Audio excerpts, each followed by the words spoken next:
Talk shoes. Recorded live. Recorded live. That's dead.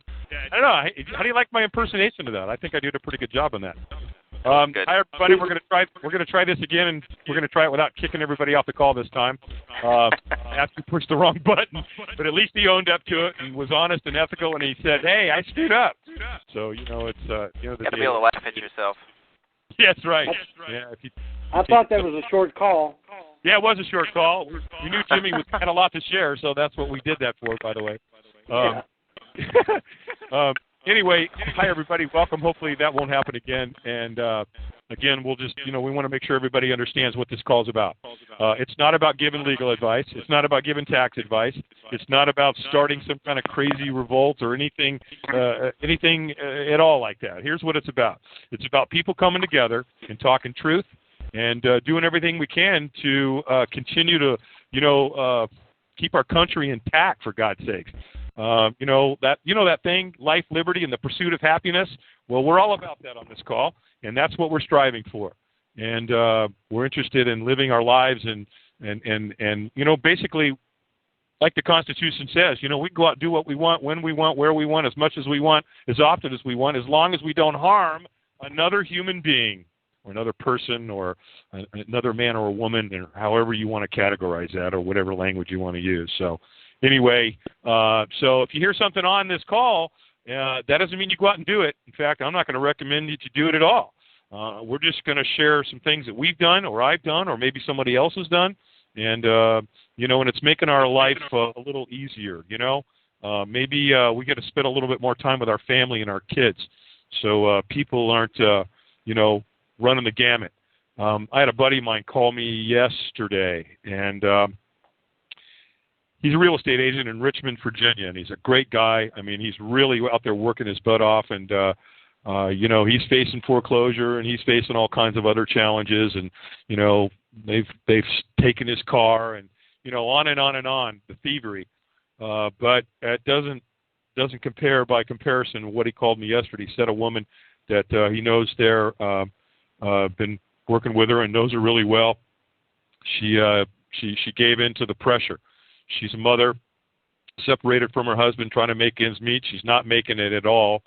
And she ended up taking her life over the Memorial Day weekend. And there's a lot of that going on right now. People are losing it. People are going postal. And I wonder why. I wonder how much more pressure this wonderful federal government that we have elected to help protect and take care of, we the people, is going to continue to do what they're doing. It's got to stop. So that's what this call is about. It's about people coming together and helping each other and coming from a place of love and truth and consideration and treating everybody with respect and, get off this frickin' let's, work our 80 hours a week and pay 60% in taxes and, just get ramrodded by so many organizations today that are just doing everything they can to destroy the people and what we're supposed to be living, and that's, striving for, truth and happiness and the American way. Hey, Dave, so, yes.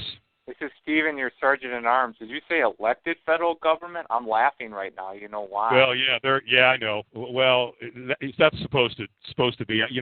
What is an officer? Is an officer appointed? Is an officer elected? Or were they voted upon? I mean, were they commissioned? Yeah, that is a joke. It is an absolute joke.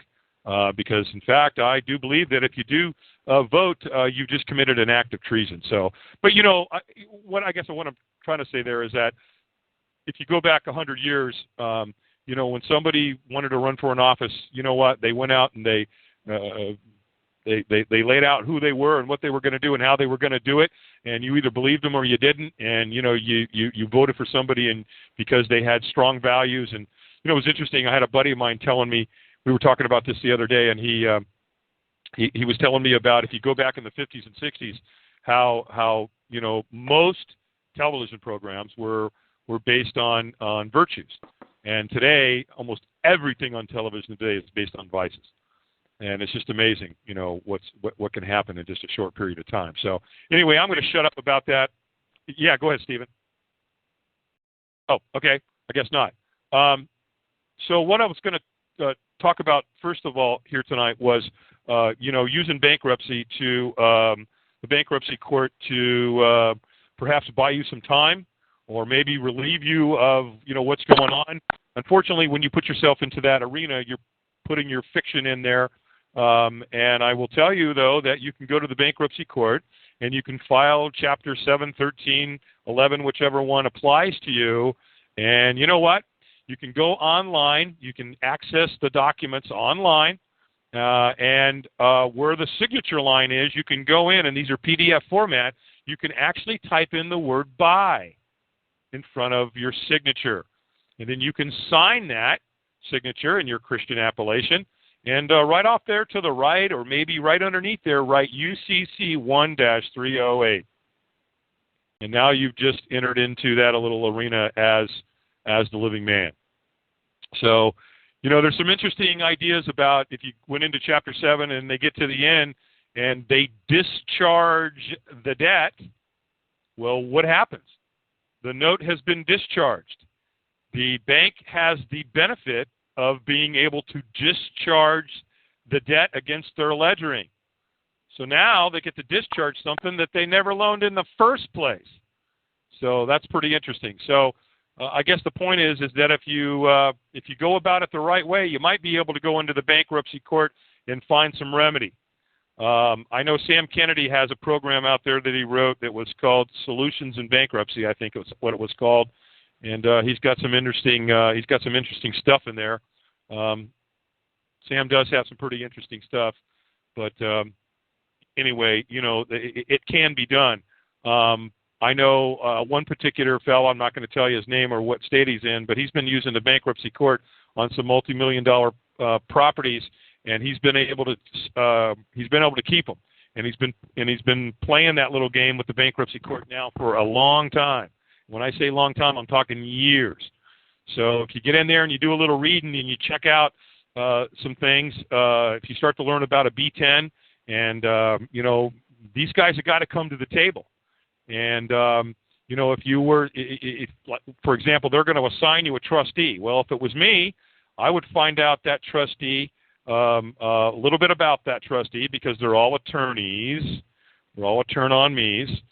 So you might want to find their oath of office, and you might want to take their oath of office and accept it as a contract, and put that into the public record, and or put it into the case, I should say, and allow that to serve you.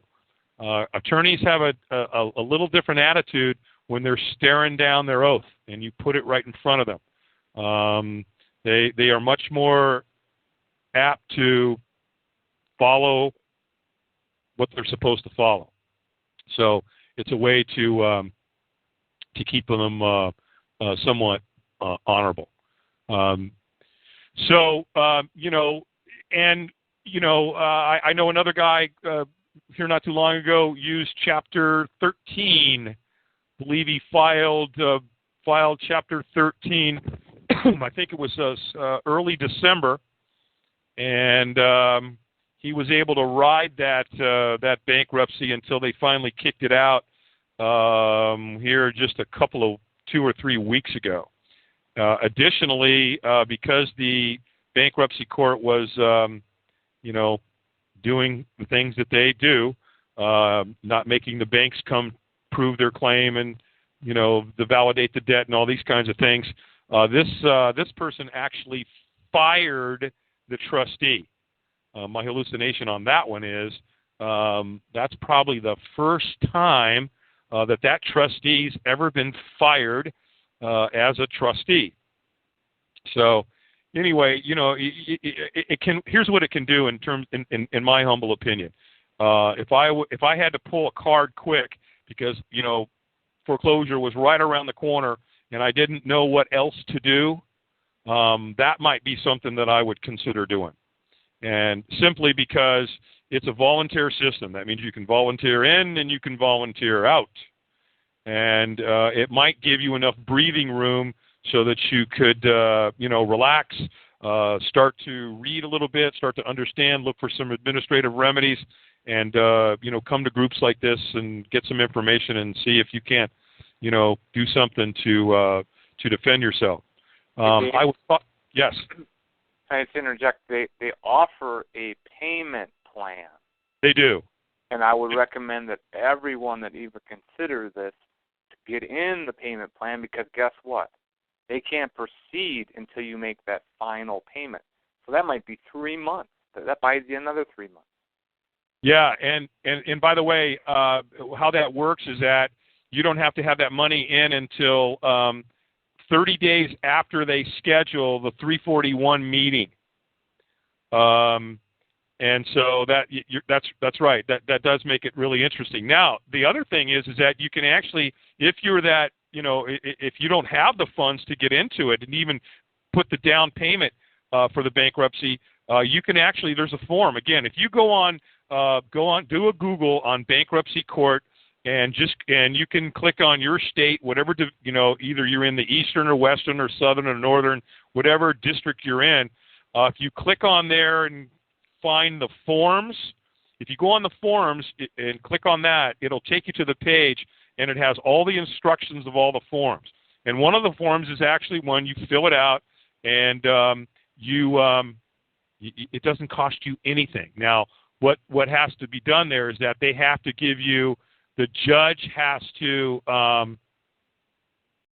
approve that you don't have the money. So the bottom line is that you can even get into bankruptcy court and it won't cost you anything at all. So that's pretty cool. And then, like Stephen said, they also have a program where you can make a payment. I know that if you're going to go Chapter 7, I believe, you can actually get into, if you're going to make payments, you can start off, I think it's $39. And then you've got about 2, maybe 3 months before you'd have to make the final the final payment. And, of course, where the things are going to start to get interesting is in the B-10. And, again, there would be an opening for you to demand that they show their proof. Because you know what? If they don't have a note, then how are they going to discharge the debt? What are they going to discharge it against if there's no note? So this is where you might be able to go in there and put the right demands and motions into the court to force the bank's hand. Because someone's going to have to fess up and sign something under the pain and penalty of perjury that the debt is valid and they have some type of paperwork for their standing. So, Steve, this is where you and I were talking about this before. I know a guy who is going to remove a credit card and a mortgage listing because the B-10. The way they play the game is if you're in 13, you have to make the payments beforehand. So what he's going to do is just basically rewrite the plan and just remove them. And then that bank will come and say, well, wait a minute. Where is it? And he's going to go, well, where's your B-10? You haven't proved. I've been in here for 2 months, and you haven't submitted a B-10. So where is it? Yeah, that's probably something you want to do as soon as possible. As soon as you get in, as soon as you have a case number. But my point is, why even list? Why even list the bank? Put something else on there. Well, in the beginning, you could list them so that they get notified that there's a Chapter 7, and then remove them. But then you can remove them. Yep. And you could probably maybe even put an affidavit into the record stating that if they don't come with physical proof, I want to see a certified copy, front and rear of the note. If they don't produce that, then I'm going to remove them from the filing. Yep. So there's a lot of things to do. We were talking to a guy, Tim and I were talking to somebody here the other day, and he makes a really valid point. You know, he says, you know, one of the main reasons that a lot of people aren't getting their remedy when it comes to foreclosures and you know, whether you're in a judicial or a non-judicial state, is he said, because people aren't pissed off. They're not disturbed. They're not angry. They're not moving forward with intensity, with the idea and the understanding that this law firm is basically trying to cut your throat, let you die where you drop, and then come in and kill your family and take everything you own. Because that's the way pirates operate. Now, the only difference today is that, yeah, they may not be on their vessel on the open seas, but they're still coming at you as a vessel. And so, you know, you really got to get pissed. And, you know, people are tired at that point, and I get that. You know, they may have lost their jobs. There's a lot of pain going through in the family, and, you know, it's just, there's a lot of confusion. They don't have a lot of hope. They feel they're all alone. So, you know, the walls start to close in on them. And, you know, there's this real, it's just this unbelievable mindset. People are just giving up because, number one, they don't know that they've got anything that they can do. They don't realize there's lots of things that they can do and start to, you know, process on. And, you know, they just give up. And that's one of the worst things you can do, because that's not what's going to stop this. It's going to take collectively a bunch of pissed off people to come together to stop these guys. Most of these attorneys, you know, they know. You know, if you look at some of the laws, all the laws are written for the bankers. You know, there's a law in the state I'm in that says that you know, they don't have to produce a note. What? What? What do you mean they don't have to produce the note? Who was the dumbass that put that law on the books? Well, it's pretty obvious. The attorneys. Because obviously that law is not there to support the people. So what else is it going to support? Well, you know, again, it just comes down to, and you know, there's laws like that all around the country. You know, almost everybody I've ever talked to, no matter what state they're from, they've all shared with me, well, you know, I'm from Minnesota, and guess what they do over here? Or I'm from Arizona, you're not going to believe what they do over here. And then the next thing you know, well, you know, I guess there are a few states that seem to be fighting back. I know Texas is pretty pissed at the federal government. I know Wyoming is a little peeved at the federal government. I was watching what's the guy Beck? He's on Fox. I forget his first name. If somebody knows it, chime in and say. Anyway, his last name's Beck, and he's been fighting Glenn Beck. Glenn Beck. Glenn Beck. Yeah, Glenn Beck. I saw his show here about a week ago, and he had a bunch of people from around the country who are, you know, involved in different movements around the country in their given state. And one of the laws that Wyoming just passed, they basically told the federal government to go piss off a rope. And here's what we're doing: your gun laws aren't going to apply to us here. If we make the guns here and we make the ammunitions here in the state, guess what? The only law that's going to govern is the state.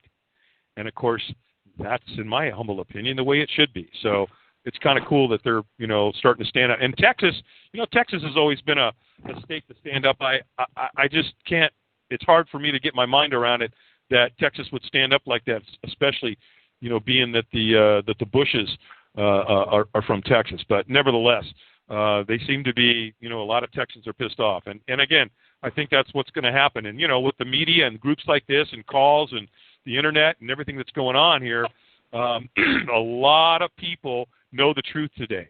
And a lot of people are armed today.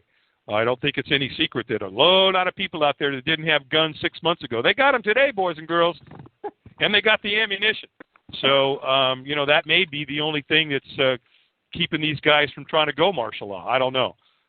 You know, I come from the place that, look, God's in charge, and he's got this thing under control, and that's where I put my strength. Because, you know, if you sit around and you think about, you know, what they're doing and how it's going, it's like that recent family, the mother who has a son who has cancer, and, of course, he had one round of chemo, and he, you know, you could tell because it doesn't take long for all your hair to fall out when they fry you like in a microwave oven that it kills your immune system and your defense system, and now of course they want to make that boy undergo some more chemo and stuff. So hopefully maybe they'll listen to him. I don't know. I haven't followed up. I do know that the family turned themselves in, but I don't have much more information than that. So anyway, I think collectively, again, what's really working is a lot of people coming together, and I think there's also a lot of Alphabet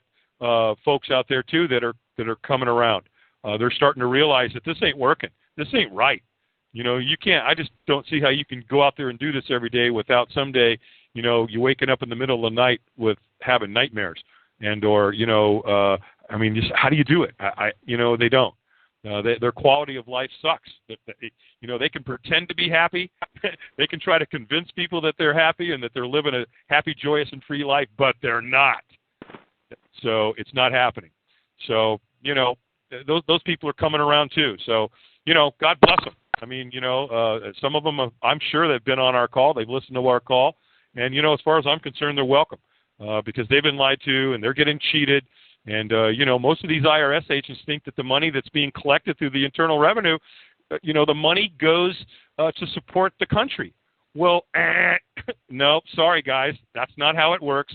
The money goes to pay for the interest on the money that was borrowed through the Federal Reserve, through the Rothschild banking cartel. Can you imagine this country and where we would be if they actually took the money that they had collected from the Internal Revenue and actually spent it on the country? I mean, that's pretty amazing. I can't even imagine what this country would be like, though. We know what they do anyway. So it's all about printing money and so on. So anyway, if you're out there and you don't know what to do, now you've got some kind of an idea. Look, you can go into bankruptcy and you can get yourself some time. You can start to research. You can start to read and understand what's going on. If you're on this call and the person that gave you this information got you to this call, more than likely they probably have quite a bit of information, and I'm sure they'd be willing to help you and guide you and coach you, and and that's really collectively what's happening. One of the things I would recommend is become part of a group and get involved with that group. And if you don't have a group, well then maybe somebody here on this call, we can help you start a group and what to look for. Because believe me, I'll guarantee that everybody on this call, most of us, 99%, have people living within a 1 to 2 mile radius that would love nothing more than to come to these kind of calls or to come to get involved with these kind of groups, because they know they can feel it. The vibrational frequency of what's going on out there today is felt by everybody, whether they want to acknowledge or not. It's still permeating throughout the country. So I can tell you that here recently, over the last couple of months, one of the groups I was involved with, we kind of teamed up with another group. Let's call them the blue group and the green group. And between all of us coming together, it has been absolutely phenomenal. I mean, just a great group of people that are totally willing to, jump in their car and drive 300 miles just to go to court with somebody. Why? Because it's the thing to do, and to lend a hand and to lend support. And to me, that just blows me out of the water. It's just a wonderful thing. It's a beautiful thing. And you'll find that there's going to be people in there, and you got to be careful. There's going to be those people that want to take. But you can tell who the givers are. They come to the table, and they're constantly offering to help and guide and coach and read this, and they'll email you that, and they'll send this to you and send that to you. And there's a lot of really, really good, powerful information out there, and every little bit helps. So one of the other things that we're going to talk about tonight is Maureen Green in trouble. If you don't know who Maureen Green is, then I'll just reference it another way. There's a lot of people on this call tonight who know who Maureen Green is, and I'm thinking that she might be a real person. I think she, I've seen some letters and stuff that people have sent me, and I've looked through, and it looks like the signature changes. So Maureen might just find herself in a lot of trouble because she sent out some letters out there that use the word frivolous, and there is some laws out there that Maureen doesn't seem to be following. There's some IRS rules and regulations that apparently Maureen has not followed. Who knows? Maybe she didn't know, but we know what that's about. Ignorance is no excuse in the eyes of the law. We did a little research tonight, and I asked a couple of the guys that come on the call here to share a little bit about some of that's out there right now. And there's a guy named Tim who's put a package together out there how to respond to these different letters depending on whatever one you got. I know they range from your argument is without merit and it's frivolous and there's no law to back it up, and not paying your taxes is this and that, and some of these people, that's got nothing to do with it. They're not saying they're not paying their taxes. Matter of fact, they're trying to pay their taxes.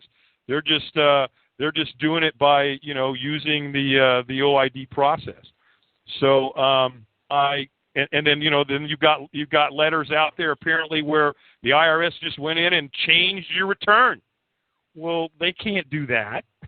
They can you signed a 1040. When you sign a 1040 or 1040X, you are signing an affidavit of one of the highest sorts.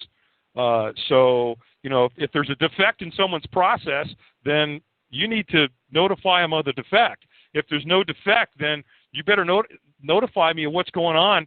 You just go out there and make changes. You can't do that. So there's been some letters and some responses that's been created for that. There's been letters and responses for all the different frivolous filings, whether they're threatening to fine you $5,000 or they're just threatening you with frivolous filings. There's also the letters out there that are telling people to re-sign another 1040. Well, now, that would seem to me that they're asking you to commit a felony. Because if I signed a 1040 and I believe it to be truthful and factual to the best of my knowledge, why would I want to turn around and say that what I just signed isn't the truth? Because now I'm signing one that I don't believe. Well, isn't that a felony? So if letters are being sent out there from Maureen that are asking people to sign new 1040s, is she asking you to commit a felony? And isn't it a felony to ask someone else to commit a felony? Well, Maureen, girl, you're going to find yourself in prison. And there seems to be some other talk out there that there's some folks that are looking at class action suits here. Lots of them, because the IRS is, they're burying themselves with their own codes and their own rules that they're violating. So anyway, there's some process out there that looks to be pretty good. We've looked at most of them in terms and looked up the laws and the regs and everything, and what we've seen so far, it's pretty right on, pretty powerful stuff. So I'm going to ask Matthew to unmute Tim, because Tim was going to be, he has done some of the, he's looked up some of these for us and was going to share a little bit of that tonight for your listening pleasure. Again, we're not telling you what to do here, no tax advice, no legal advice, just information that we've read so far, and we're researching it, and we're sharing it with the folks on the call tonight. So, Tim, are you there? I am here. Hey, thanks, buddy, for the research you've done on this and sharing some of this. you want to go ahead and kind of share with the group what you've been able to research? Well, it's not totally my research, but I have found some interesting things as far as the U.S. code is concerned. I'll just kind of zip through them real quick because a lot of this is actually very interesting. It might be some stuff that people haven't really been aware of. The first one, we'll start with the easy stuff. The assessment authority, when they're assessing why you owe them or what you owe them, a big part of that is required, which is, let me give you each one. This is U.S. Code 6201, and it is letter D, like David. Required reasonable verification of information returns. In any court proceeding, if a taxpayer asserts a reasonable dispute with respect to any item of income reported on an information return filed with the Secretary under Subpart B or C or of Part 3 of Subchapter, which this is basically saying your regular 1040, by a third party, and the taxpayer has fully cooperated with the Secretary, including providing with a reasonable period of time access to and inspection of all witness information and documents with the control of the taxpayer as reasonably requested by the Secretary. The Secretary shall have the burden of producing reasonable and probative information concerning such deficiency in addition to such information return. So basically that's saying that the burden of proof is on them. The next one I have is U.S. Code 6703, which is also having to do with burden of proof. Section A is in any proceeding involving the issue of whether or not any person is liable for a penalty under Section 6700, 6701, 6702, the burden of proof with respect to such issue shall be on the Secretary. Next one is 6402, authority to make credits and refunds. There's a little interesting part at the bottom. Letter K, Section K, is explanation of reason for refund disallowance. Basically why they're not giving you a refund. In the case of a disallowance of a claim for refund, the Secretary shall provide the taxpayer with an explanation for such disallowance. So those of you that have been getting letters that have been lawful taxpayers and never missed a beat on your taxes every year, letters about you sending in stuff that you lawfully don't have to pay tax and have no idea what the letter's talking about, that's for you. Couple more real quick. 6751, procedural requirements. This is very interesting. Section A, computation of penalty, including in notice. The Secretary shall include with each notice of penalty under this title information with respect to the name of the penalty, the section of this title under which the penalty is imposed, and a computation of the penalty. So I know I didn't get any of that. Approval of assessment. In general, no penalty under this title shall be assessed unless the initial determination of such assessment is personally approved in writing by the immediate supervisor of the individual making such determination or such higher level official as the Secretary may designate. Let's see. Here's a good one. I won't go through this because it's kind of long, but Section U.S. Code 7214. Everybody will love this one. This is offenses by officers and employees of the United States. You'll read it's Section A, and it goes 1 through 9. It's kind of lengthy, but it's very interesting, and you can actually get a good laugh as you go through there because you'll see how many violations they actually are in. Validations of debt is USC 1692, Section G. Disputed debts. If the consumer notifies the debt collector in writing within the 30-day period described in subsection A of this section that the debt or any portion thereof is disputed, or that the consumer requests the name and address of the original creditor. Now, this is under Title 15, but everybody's got to understand that the IRS definitely falls under Title 15 as a debt collector. You betcha. They're a corporation, and that's exactly what they are. They're a debt collector. But that's pretty much it. I wanted to throw something out, if it's okay. Sure. We have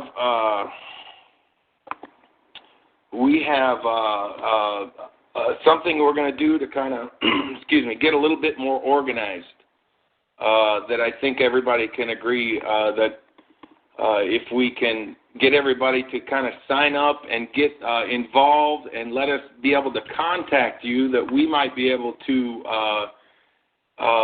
give you some of the files and information and technologies that come across our plate in advance before a call happens, so then we can also put it into a curriculum where we can all sort of learn together and read the documents and actually go through things and study things together as a group while we are on the call. And if you're interested in partaking in some of this, there's an email that you can email your email address to where we can get you these documents and information today or early in the morning of the call or the day before the call, to where we can all kind of discuss and be on the same page and be focused on what our real mission is as far as the freedom movement goes. But the address is going to be thefreeamericans@yahoo.com. And if you want to go ahead and just email that address and let us know that you want to go ahead and be on our mailing list for this information. And we'll take care of you that way, and it will kind of tighten things up and get us a little bit more focused, I believe. But that's pretty much all I have, Dave. Thanks. Yeah, thank you. That was great. Matthew, I know you were looking into some stuff as well. Did you have anything that you wanted to share tonight? Yeah, I got a 3175C letter from the same Maureen Green, and I have to say that, personally, the good news that I can share, first of all, is not vibrating fear about getting a letter from the IRS. And the timing on that letter, Dave, was impeccable as far as when Steve mailed it out to me. And I called him and I told him that here I have a group of people that I have aligned myself with that, number one, know the truth, and number two, continue to seek the truth. And because of that, I have a remedy to respond to these guys. And so not only that, but, when I'm working on it, if I have questions, that I can bounce it off of other individuals who happen to be working on the same letter at the same time. So that's been a huge blessing. And the information is so powerful that I think Tim even said, if we send this stuff in, the percentage chance of the money getting sent to us goes up significantly. So I'm really, really excited about getting this remedy completed and sent in, and then we can talk about the results that we've seen from it. Absolutely. That's really great.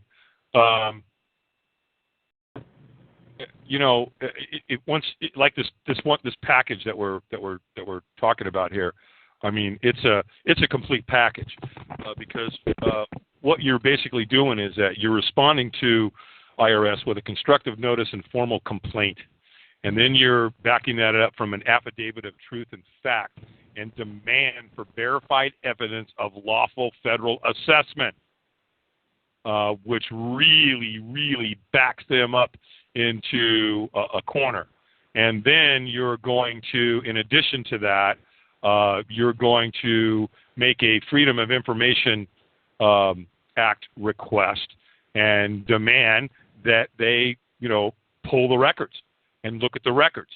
And at the same time, you're taking someone like, let's say it's Maureen or it's Doreen or Susie or anybody that showed up at your door and put them on a notice of protest. IRS agents can't just show up at your door, knock on your door, and start intimidating and causing you fear and anxiety. And I mean, why would an organization have to do that? Why is that their modus operandi? Fear and intimidation. What's wrong with that picture? So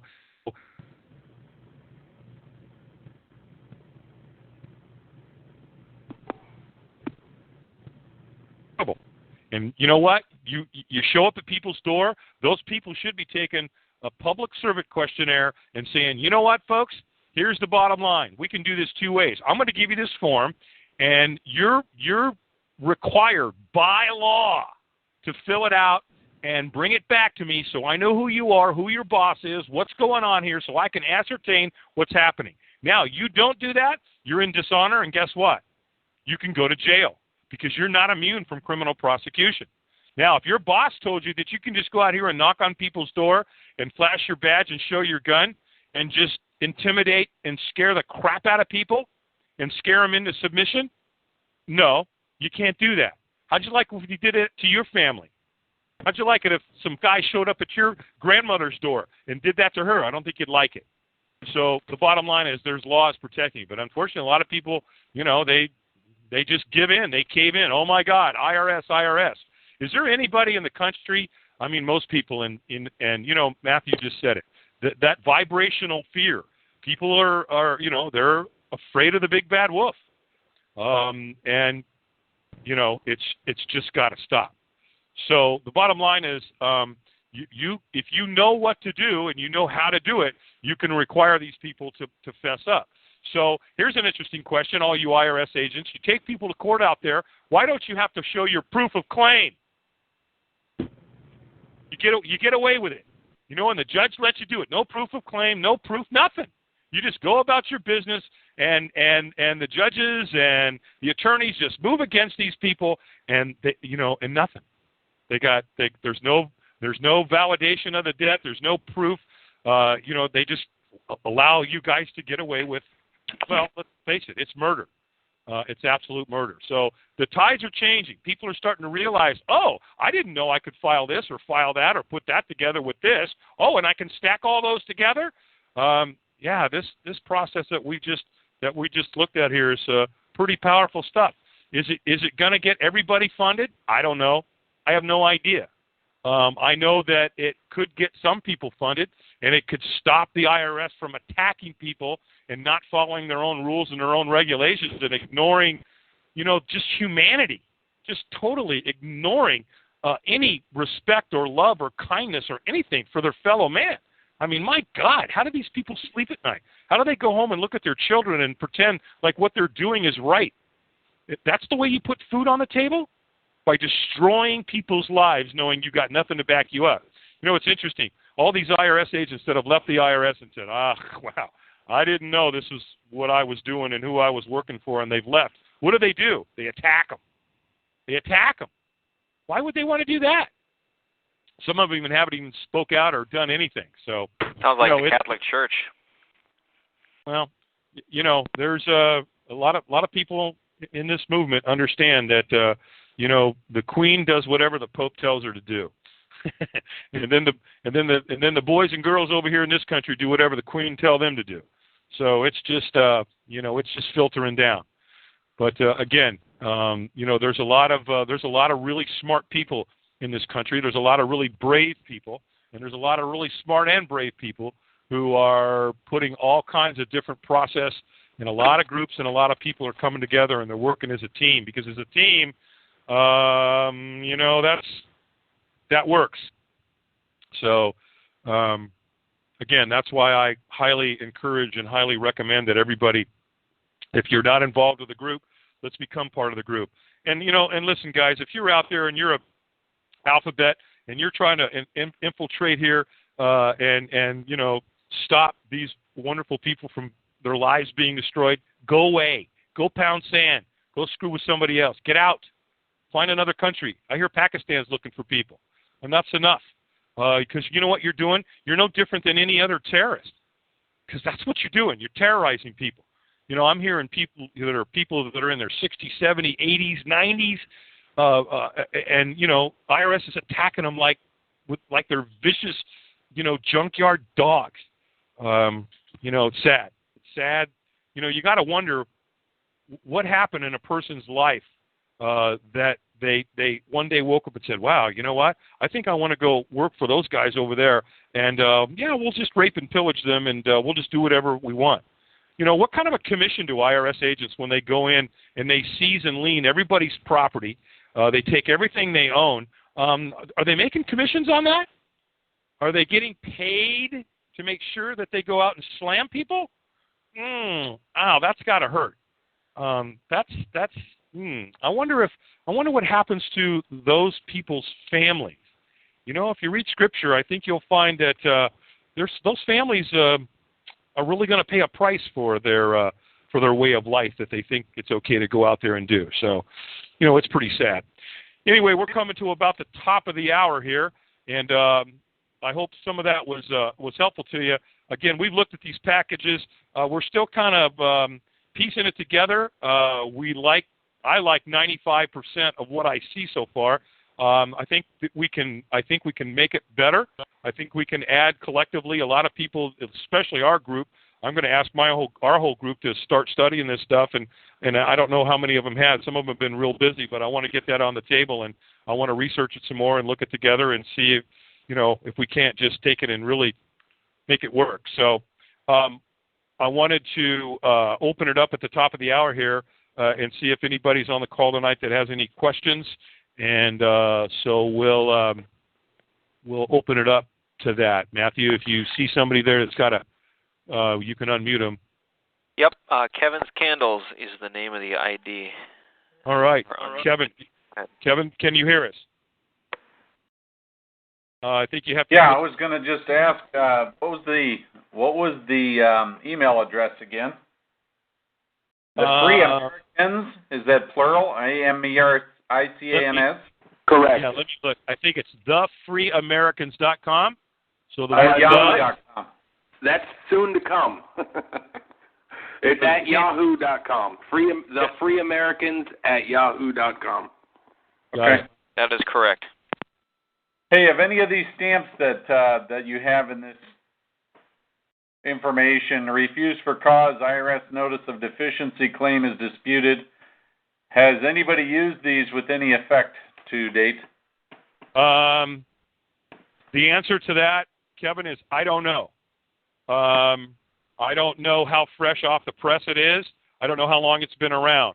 I know we got word of it here last week, and it's already bouncing around as of today on the Albany Yahoo and some of the other Yahoo groups, so it's bouncing around all over the place. So to answer your question, I don't know, but I've looked at it, researched it. It looks pretty darn good. Hold on, somebody sent me something here. Yeah. Question in regards to this. I'm wondering why not, and not to negate everything that's been put together because it looks like a wonderful package, but if we do an acceptance, we accept their offer upon proof of claim. Well, some of that language is actually even written in there. This is basically a different approach because here's what this process is calling them on the table on. One is it's saying, look, you can't use the word frivolous. Number one, and you're not telling me anything. Look, you have a fiduciary responsibility. If there's a flaw in my process, then you need to tell me. If not, then shut up. I don't want to hear it. And you certainly don't have the right to go change my return. And you certainly don't have a right to accuse me that it's frivolous. Because to accuse me of it's frivolous, I believe it takes two agents to have looked at your file and ascertained, both of them have to come to the same conclusion that what you filed and what you did is frivolous. Then those two agents have to put their blue ink signature and notify you. Then they can use the word frivolous. So Maureen is out there throwing it around like it's an everyday thing. Oh, yeah, I can just say whatever I want to these people. And so they're calling him in on that. And then they're also calling them in on this idea to write another 1040. You can't do this, and so you better sign another 1040. Well, wait a minute. Think about it for a minute. Why would IRS do that? Why would they want you to sign another 1040?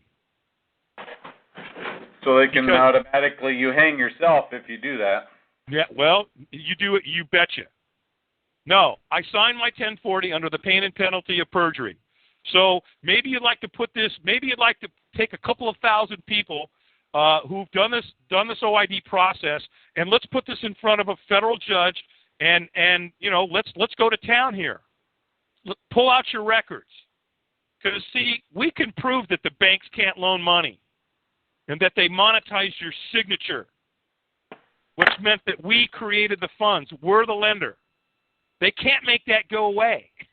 The genie's out of the bottle. It's over. So IRS has got to be they got to be damn careful here, because if they don't, they're gonna kill themselves. They're gonna shoot themselves in the foot, and maybe that's what's going to happen. I don't know. Maybe it will go class action. I don't know. Maybe they make, after a while here, and this, we start hitting them with these processes.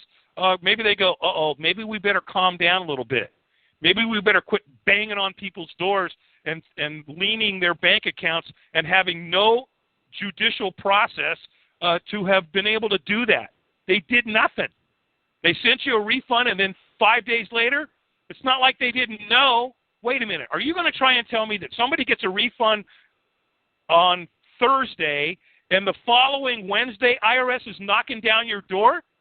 What are you going to try and tell me that wasn't planned? I mean, come on. How many of these IRS agents want to go to prison? I don't care. I could care less. But there's no way you can go out there and refund somebody on a Wednesday and on Friday pound on their door, threaten them, accuse them of this and accuse them of that, and then lean their bank accounts. They knew damn well they sent the check. What, are they going to pretend they didn't know? Well, of course they had to know, or they wouldn't have been there. So why'd you refund the money in the first place? Let me put you under the stand, under the pain and penalty of perjury. Why don't you testify what the hell went on with that? If you didn't think I had the money, or you thought my process wasn't right, then why in the hell did you send the money? And let's put that in front of 12 men and women of our peers. Yeah, I'd love to put you under the stand, Mr. IRS agent, under the pain and penalty of perjury. So let's rock and roll. So you guys want to play tough? You want to play hardball? Fine, let's play hardball. Because here's what we got and you don't. We got truth, you don't. Truth wins. Always does, always has, always will. And there's nothing you can do to stop it. Nothing.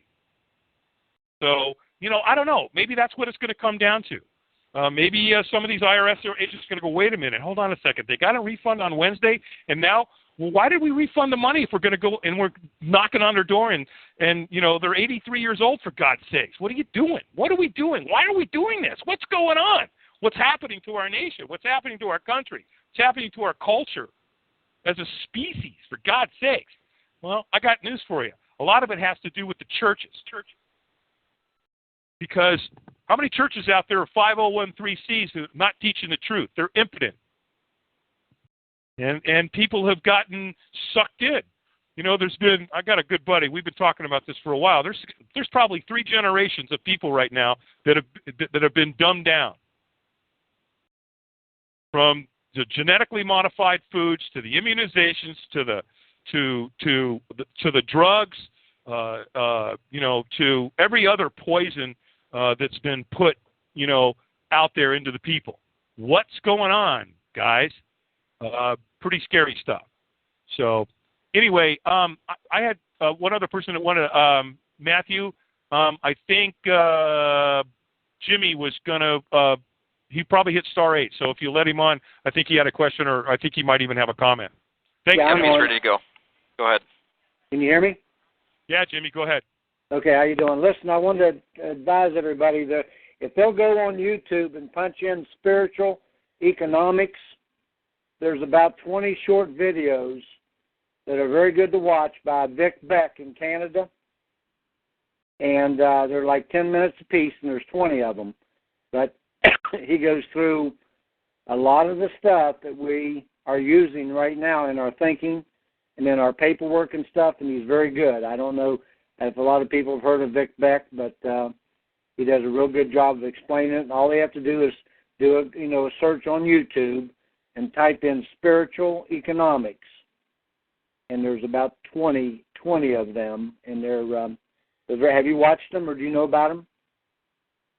No, I haven't, Jimmy. So this is new to me too. So thanks. Well, I'll send you the link after I'm done here, and you can kind of look at them at your pleasure. Because you just take a couple of them at a time. You don't have to sit down and watch all of them at one time. That's the good part. They're all broken up into 9-minute segments. But it's very, very good for the people that are involved in this situation. I was thinking also that maybe some night we'll have a phone session where just people call in and ask questions about the regards to what's going on, because when you hear this stuff of them beating down doors and doing this and doing that, maybe some of the people aren't really getting the full message of what's going on. I mean, some of the victories that we're getting or some of the things that we know that they're doing. And maybe if they, they just might want to ask a question of how we feel about this, or, of course, it's just going to be based on our opinions and maybe some of it on our knowledge of what we've done. But I think maybe they might, you might get some feedback to see if they want to do that. Maybe they would. I don't know.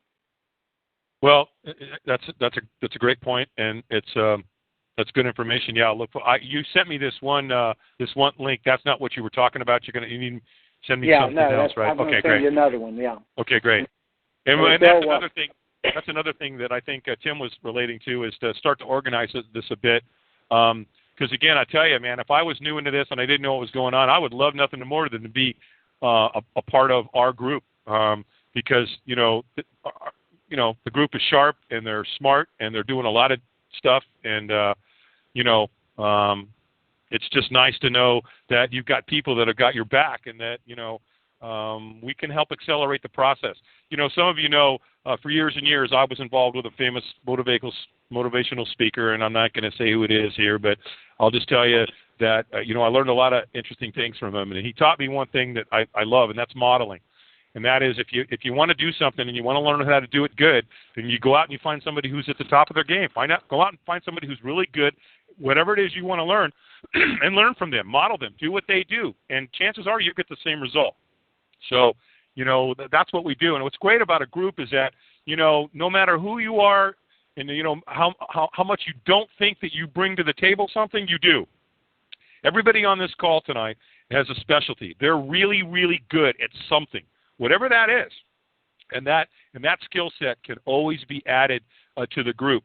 And that's again, I love our group to death. I mean, I just love everybody in it. It's been a great thing for me, and I think it's been a great thing for most of them, and it's really, really cool. So I think Tim said something a while ago, which is very very true. It's like, a year and a half ago, 2 years ago, we'd have got something from the IRS, you just quiver in your boots. But as you become more knowledgeable and you get something in the mail now, it's no different than getting an advertisement from the cable company or something else. You look at it, you know what it is. There's no fear. They will get there. The longer they stay, the more knowledgeable they become, they'll get to that same stage where it's just another piece of paper and you just take care of it. Yeah, and like Tim said, you know what? They're a debt collector, and they have to comply with Title 15. And there it is. A lot of people have been trying to find the remedy in Title 26, and it's not. I don't think it's there. I think it's in Title 15, and they have to comply with that, and they don't like it. Thanks, Jimmy. You're welcome. Always good to get your input. All right, thanks, Dave. Yeah, man. Thank you. Go ahead, Tim. I see you Skype me here. You got something you want to add to that? Yeah, I thank you. I just wanted to say that it's difficult sometimes for a lot of people, because I was there myself, to get into this type of, I call it a freedom, because that's really what it is, without support and a support group and someone behind you and someone helping you. I started out with Tim Turner, and I went to his conference and met him, and a real nice guy, and he's got a lot of nice principles and things that he does. But when I was done with the conference, it was like stepping off a cliff into thin air, and I had nobody there to grab me or help me, and I kind of floated through until I landed somewhere, I guess you'd say. And if you sign up for this group that we really want to organize and kind of get put together, there's strength in numbers, ladies and gentlemen. I can promise you that, and we can all grow as a group. And the more you grow, the more you share, the more excited you get, and that's really what it's all about. And one more time, I'll say the freeamericans@yahoo.com if you want to sign up. That's all I have. Thanks, Dave. Thank you, Tim. That's great. And, Tim and I and Matthew have been working together here over the last few days since we got this information. And again, collectively, we've all been able to bring something to the table. And you never know. It might be 2 or 3 words that you'll add to a document that could make all the difference. So, it's just great to be able to work with a team of guys and gals who, they love America. I mean, they love what the country stands for. God first, family second, and country third. It's just really cool, and I just feel so blessed and so great. I'm so grateful to be involved, with such a great group of people. And I can tell you that one of the guys that's not actually one of the members of our intergroup here, but it's somebody I stay real in close contact with and work with him, and I consider him a brother and a partner. He did something for me today that was just absolutely phenomenal. I mean, it was just, I went, you got to be kidding. And it was just totally, unprovoked. It was just, called me up. We were talking about some things, and he said, hey, I want to do something for you, and so I'm going to do this, this, and this. And I kind of went, I was just blown away. I was so humbled by it. And sometimes for me, it's hard to let other people do something for me. I think a lot of the folks that I know that are on this call that are part of our group are the same way, because they're constantly helping others. Help. And then, when it's time to turn around and scratch their back, they don't know how to act. I mean, I know that's for me, and I can say that, based on the way I do things sometimes. But, what I'm doing by not doing that and not being, very grateful and saying thank you is, I'm giving them an opportunity to give, because I love to give, and it feels good, and it makes me feel good, and I love doing it. But at the same time, what I'm having to learn is to be a good receiver as well, and that's a big thing for me. So I know how important that is. So when somebody wants to do something nice for you, there's 2 words I would recommend, and that's thank you. So anybody else, Matthew, got any questions? Just hit #6 on your phone if you got a question tonight. I'll go ahead and unmute you. Don't have anything at the moment. Okay.